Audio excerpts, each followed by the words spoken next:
এই জাতি তিলে তিলে জর্জরিত। শেখ হাসিনা যখন ক্ষমতা ছেড়ে পালিয়ে যান, বাংলাদেশ তখন বিধ্বস্ত অবস্থায়। ব্যাংকিং ব্যবস্থা মুখ তুবড়ে পড়ে গেছে। শেয়ার বাজার তার আমলেই, তার দুই শাসন আমলে দুইবার লুট হয়েছে। 134 জন মানুষ শেয়ার মার্কেটে সব হারিয়ে আত্মহত্যা করেছে। লক্ষ লক্ষ তরুণ যুবক একদম নিঃস্ব হয়ে গেছে। আরো অনেক বিনিয়োগকারী তারা সব হারিয়ে পথে বসেছে। এবং এই সব কাজগুলা করেছেন শেখ হাসিনা। শেখ হাসিনার আশ্রয় এবং প্রশ্রয়ে এই মহা দুর্নীতি হয়েছে। একদিকে এই দুর্নীতি, আরেকদিকে দুঃশাসন। দুঃশাসনের কবলে পড়েছিল সারা বাংলাদেশ, বিশেষভাবে প্রতিপক্ষ রাজনৈতিক সংগঠনগুলো। এর মাঝে আবার বিশেষভাবে জামাত ইসলামী। এই একটি দলের উপর শতাব্দীর সবচেয়ে বড় জুলুম করা হয়েছে। এক এক করে 11 জন নেতাকে খুন করা হয়েছে। তারপরে 1000 কর্মীকে খুন করা হয়েছে, 5000 কর্মীকে পঙ্গু করা হয়েছে, 700-র মতো সহকর্মীকে গুম করা হয়েছে। তার মধ্যে 8 জন এখনো ফিরে আসেননি আমাদের বুকে। তারা কি আছেন না দুনিয়া ছেড়ে চলে গেছেন? তাদেরকে দুনিয়া থেকে বিদায় করে দেওয়া হয়েছে, আমরা জানি না, তাদের মা বাবারা জানে না, আপনজনরা জানেন না। শুধুই 8 জন নয়, এরকম আরো অনেক মানব সন্তান তারা তাদের আপনজনের বুকে ফিরে আসেননি। সেই কষ্ট, সেই দুঃখ বুকে চেপে আমরা বুকে ধরেই আমরা এগিয়ে চলেছি। এই সব কিছুর পরে 24-এর 5ই আগস্ট একটা পরিবর্তন বাংলাদেশে আসলো। এই পরিবর্তনের নিয়ামক শক্তি ছিল আমাদের যুব সমাজ। এর আগে 15 বৎসরের মতো সময় আমরা ফ্যাসিবাদের বিরুদ্ধে আন্দোলন সংগ্রাম লড়াই করেছি, কিন্তু ফ্যাসিবাদীদেরকে আমরা বিদায় দিতে পারি নাই। আমাদের যুবক যুবতী সন্তান সন্ততিরা তাদের একটি ন্যায্য দাবি নিয়ে তারা আন্দোলনে নেমেছিল। হাতুড়ি, মুগর আর লাঠি দিয়ে, বন্দুক আর গুলি দিয়ে তাদের সেই আন্দোলনকে দমানোর চেষ্টা করা হলো। জুলাইয়ের 15 তারিখ ঢাকা বিশ্ববিদ্যালয়ে আমাদের কলিজার টুকরা মেয়েদের উপর আক্রমণ চালালো গুন্ডা বাহিনী। সেদিন তারা ভুলে গিয়েছিল যে তারা মানুষ না অন্য প্রাণী। এই ক্ষত গোটা জাতিকে বিস্ফোরিত করেছিল। সমস্ত মায়ের মনে দুলা লেগেছিল, বিদ্রোহের আগুন জ্বলে উঠেছিল। 16 তারিখ 6 জন সিংহ শার্দুল তারা ফ্যাসিস্ট সরকারের গুলিতে নিহত হলো। বিপ্লবের আইকন আবু সাইদ, বেগম রোকেয়া বিশ্ববিদ্যালয়ের মেধাবী ছাত্র, সে রাস্তায় নেমে, রাজপথে নেমে বলেছিল, হয় আমার অধিকার দে, না হয় আমাকে একটা গুলি দে। সে ডানা মেলে বলেছিল, বুকের ভিতরে তুমুল ঝড়, বুক পেতেছি, গুলি কর। তার আস্থা ছিল, বিশ্বাস ছিল, জনগণের টাকায় কেনা অস্ত্র এবং গুলি তার বুকে বিঁধবে না। কিন্তু না, একটা নয়, দুইটা নয়, তিনটা গুলি করে তাকে খুন করা হয়। তাকে খুন করার পরে নোংরা রাজনীতি শুরু হয়।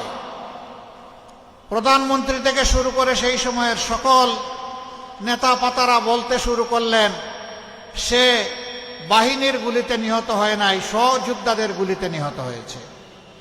এরপরে বলা হলো কোনো গুলি তার গায়ে লাগে নাই, সে এমনিই পড়ে মরে গেছে। তার পোস্টমর্টম রিপোর্ট নিয়ে জালিয়াতি করা হলো। এইরকম জাতির সাথে এরা 15.5 বৎসর চরম জালিয়াতি এবং ধোঁকাবাজি করেছে। সত্য আড়াল তাকে না, বেরিয়ে এসেছে। এই যে আবু সাইদরা বুক পেতে দিয়েছিল, কার জন্য? এই আমরা, আপনারা, এখানে ওখানে যারা বসে আছি তাদের জন্য। আপনার আমার মুক্তির জন্যে, মাথা উঁচু করে বুক ফুলিয়ে বাংলাদেশে চলার জন্যে, অপশাসনকে বিদায় জানানোর জন্যে, দুর্নীতিকে লাল কার্ড দেখানোর জন্যে, বৈষম্য দূর করার জন্যে, মানুষের ন্যায্য অধিকার প্রতিষ্ঠার জন্যে। এই জন্যে সেদিন আমাদের সন্তানদের স্লোগান ছিল, উই ওয়ান্ট জাস্টিস। আমরা সমাজে আর কোনো অবিচার চাই না। অবিচারের সংস্কৃতি থেকে আমরা এই জাতিকে বের করে আনবো। আলহামদুলিল্লাহ তারা বের করে এনেছে, তাদেরকে সেলিউট। তারা যখন রাস্তায় নেমে এসেছে, মায়েরা তখন ঘরে বসে থাকেন নাই, তারাও রাস্তায় নেমে পড়েছেন। সন্তান তার লড়াই করবে অন্যায়ের বিরুদ্ধে, মা বসে থাকবেন ঘরে।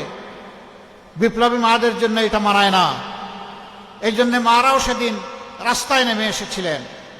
এমনকি এক মা তো তার 10 মাসের অবুঝ শিশুকে বুকে তুলে নিয়েই রাস্তায় নেমে পড়েছিলেন। সাংবাদিকরা তাকে জিজ্ঞেস করেছিল, আপনি এই কাজটা করতে গেলেন কেন? তিনি বললেন, কি কাজ করেছি? বললেন যে আপনি তো সাংঘাতিক কাজ করেছেন। এই অবুঝ শিশুকে বুকে নিয়ে তুলে নিয়ে মুহুর্মুহ গুলির সামনে যেখানে একটার পর একটা বিপ্লবীদের লাশ পড়ছে, সেখানে আপনি আসলেন কেন? তিনি বলেছিলেন, সো হোয়াট, কি হয়েছে? বলে, হ্যাঁ কি হয়েছে মানে? গুলি এসে যদি আপনার বুক কিংবা সন্তানের বুক অথবা দুইজনকেই যদি আফুড় আফুড় করে দেয়, বলেছেন নো ম্যাটার, আমি এবং আমার সন্তান শহীদের তালিকায় নাম লেখায় ফেলব। এরপরে এই মা বললেন, এই সাংবাদিক, তুমি জেনে রাখো, সন্তান আমার কোলে যাকে দেখছো একটাই আমার সন্তান নয়। আজকে বাংলাদেশের রাজপথে যত তরুণ তরুণী যুবক যুবতী রাস্তায় নেমেছে, এই সবগুলো আমার সন্তান। আমি আমার সন্তানদেরকে শক্তি যোগাতে এসেছি। আমি বলতে এসেছি, তোমরা কাপুরুষ হয়ো না, তোমরা লড়ে যাও, বিজয় তোমাদের অনিবার্য। আমরা এই মায়েদের কাছে ঋণী। প্রিয় দেশবাসী, কেমনে এত তাড়াতাড়ি আমরা জুলাইয়ের বিপ্লবীদের ভুলে বসেছি? কেমনে নিজের সাথে এই প্রতারণা করা যায় আমি বুঝি না। অনেকে জুলাইকেই স্বীকার করেন না। জুলাই চেতনা ধারণা করে জুলাই সনদ অনেকে বাস্তবায়ন চান না।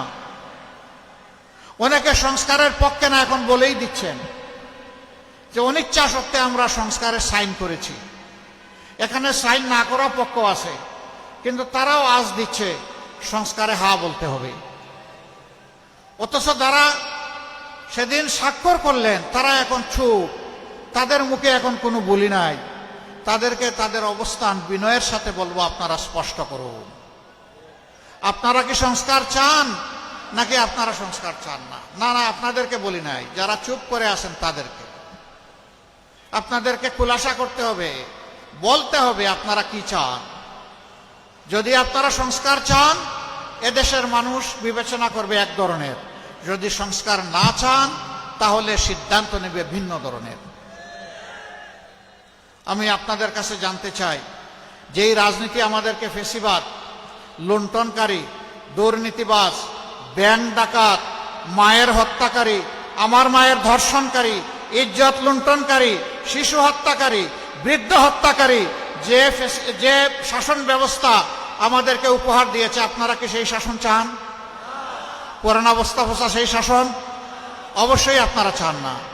তাহলে আগামী 12 তারিখ ইনশাআল্লাহ প্রথম ভোট হবে হ্যাঁ। আমরা গণভোটে কি বলবো? প্রথম সিল পড়বে কিসের উপর? হ্যাঁ মানে আজাদি, না মানে গুলামি। আজাদি না গুলামি? আজাদি, আজাদি।